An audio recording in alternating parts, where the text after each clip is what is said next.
Alright, now we have chapter 173 of Tokyo Ghoul Re, starting off with a brief flashback of the garden, which we've seen in little fits and starts with incomplete, incoherent explanations of its whole backstory. And here we see a young Furuta being praised in passing by Arima. Thought he was the type to play with fires with girls, but he's actually well grounded. Like his mother, he has a knack for being loved. Of all the illegitimate children, Tsuchioni is particularly fond of him. Still at the bottom ring of the Washu family, only gets so far. So even though Furuta didn't get to have his epic backstory, where he battles Kaneki, what the hell? On the battlefield of ideas. Nobody wanted to debate, unfortunately. We still get a little bit of backstory. We still kind of are kind of refreshed and maybe a little empathetic to Furuta's struggles to get this far. Rushing forward to Kaneki.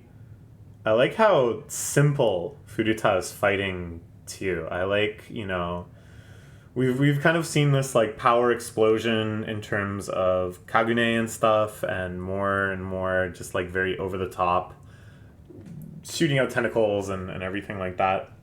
Huge transformations and such. So I like that they're still keeping it balanced though, that there's still also fights that have this like really kind of tight action movie choreography, like choreographed fighting between a sword and Kaneki's tentacles and stuff. This is like the fundamental sort of fighting of the series, and I think it's important to never like lose touch with that in a long shonen battle series. Ooh. And I love Furuta's like lighthearted like banter while he's fighting, and it's like so chilling because it's like, is he even fighting seriously? We don't know.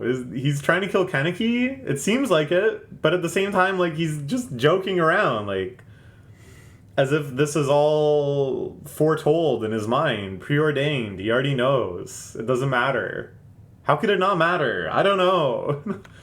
They're trying to kill each other. Ooh. Yeah, these are cool shots. Furuta has ended up being like a very unique character in terms of how he fights.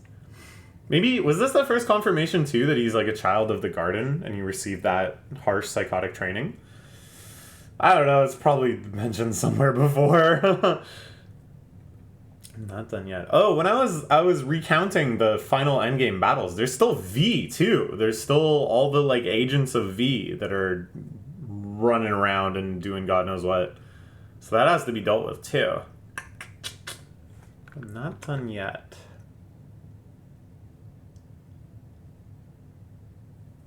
He retreats a bit. Slices off Kaneki's attack trivially. Always wanted to go all out with you in a sword fight. Alright, Kaneki accepts. I don't know if that's out of cockiness or he genuinely thinks this is the best way to deal with it.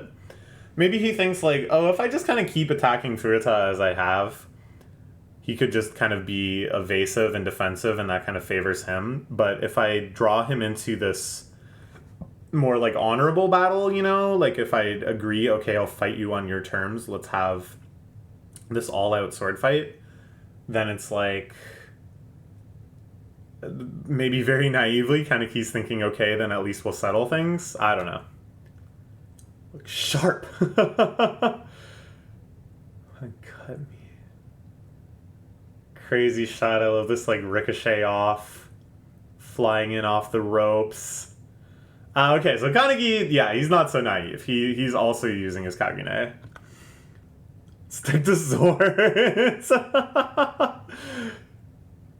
Okay, good. I'm glad, because I first saw they have this like insane sword duel. It's badass, and then choreography, and then Furuta's like, nah, just kidding. Whoop! I also had a Kagune.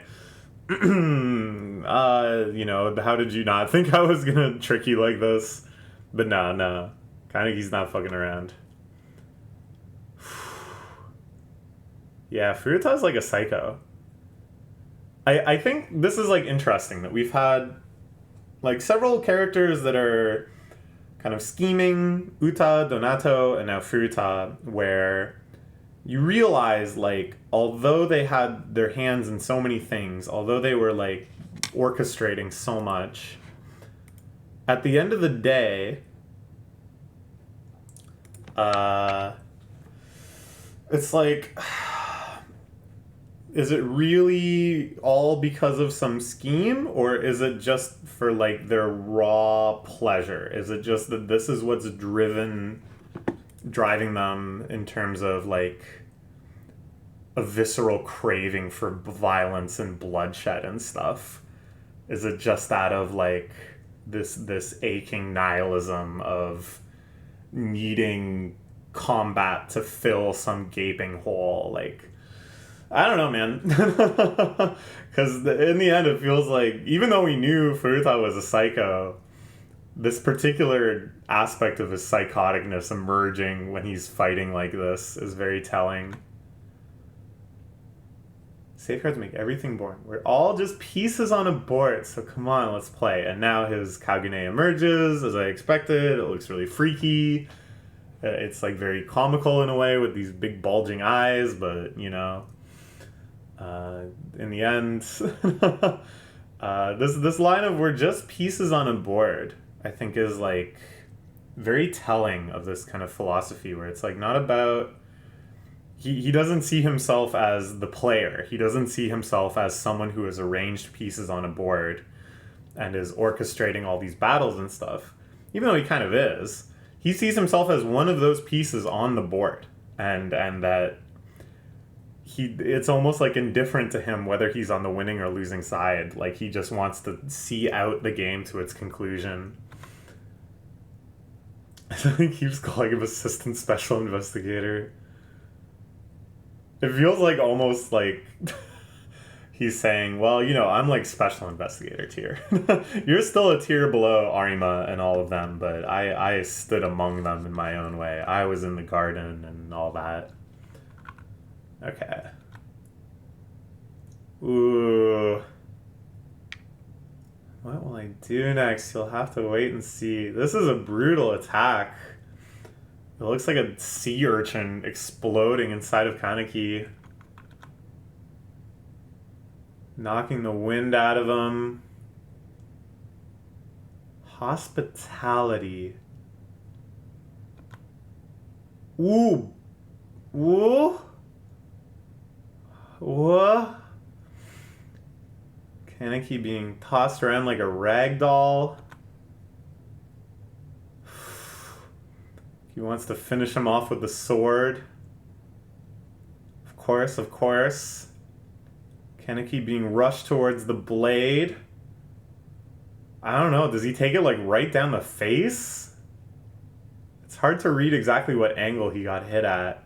But oh, he's biting it! That's what I want to see. Die already, you piece of shit. God, this is such a psychotic face. Oh, I'm so down. That's so good.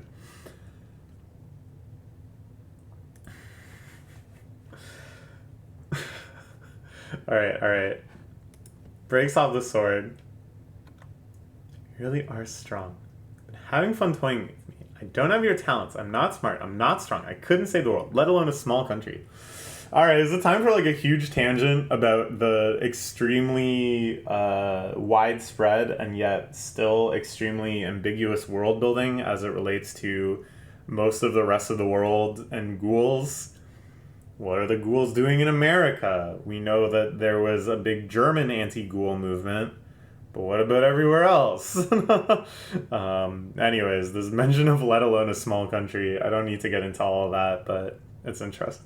I kept losing to you. That's why this time I have to. I will. I will beat you. I'll beat you and save everybody. Humans and ghouls. And here we see swords of revealing light. Cast from Kaneki's hand. No, it just kind of looks like that. This is a pretty badass design. I like that it feels like armor. It feels like kind of intricate ancient samurai armor I don't know. Do you think we'll get like an explanation? Like, is this a power that's derived from a certain thing that's been like foreshadowed or something? Or is this just your classic, I am very pissed off and now I am very strong, which has been a consistent theme throughout the series? I don't know, but the page effects on this are like wild. I love this kind of like scribbly, almost newsprinty effect on like the bottom of it, while really getting that like sketchy, blurry, unrestrained vibe from like, I don't know, everything else that's going on.